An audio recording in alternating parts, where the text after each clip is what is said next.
She was not born famous. She did not come from Paris salons or New York ateliers.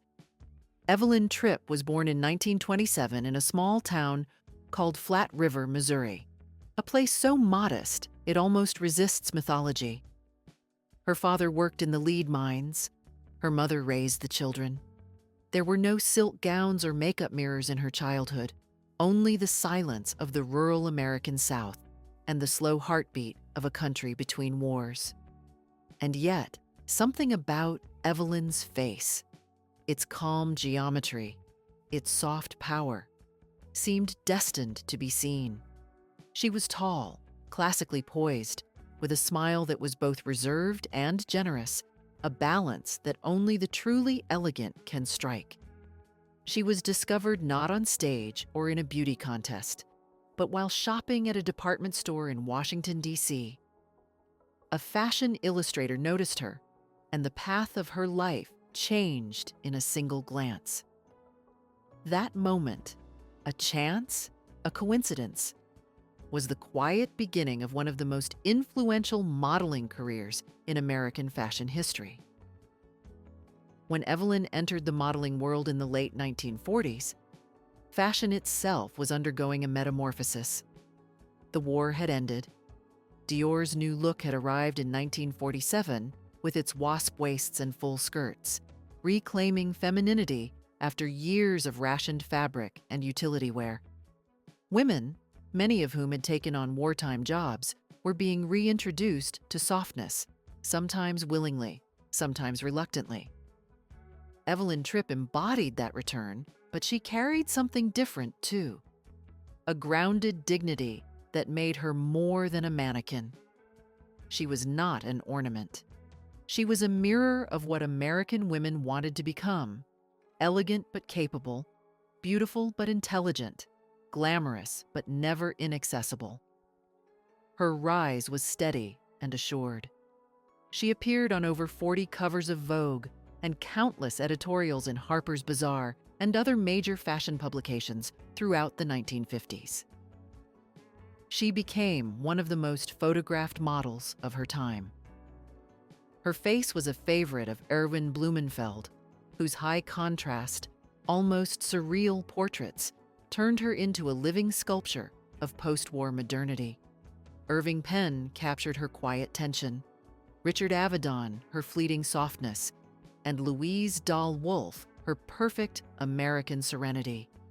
She worked with the titans, Balenciaga, Dior, but she wore their garments as if they were born for her body, not the other way around.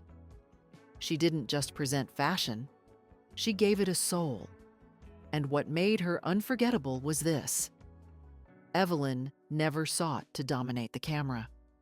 She didn't contort herself into artificial glamour or overact emotion. She simply existed inside the clothes, inside the light, inside the moment. That was her magic. She made it all look effortless. In an era when female models were often treated as moving mannequins, she claimed her own presence without aggression. Quiet power. That was Evelyn Tripp. Her image helped define the 1950s ideal, but it also subtly challenged it.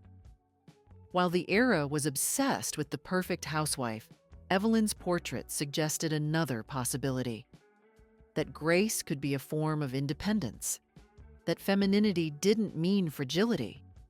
She was elegant, but she was not submissive. Her beauty was not for decoration, it was for declaration. In private, Evelyn was said to be thoughtful, intelligent, and kind.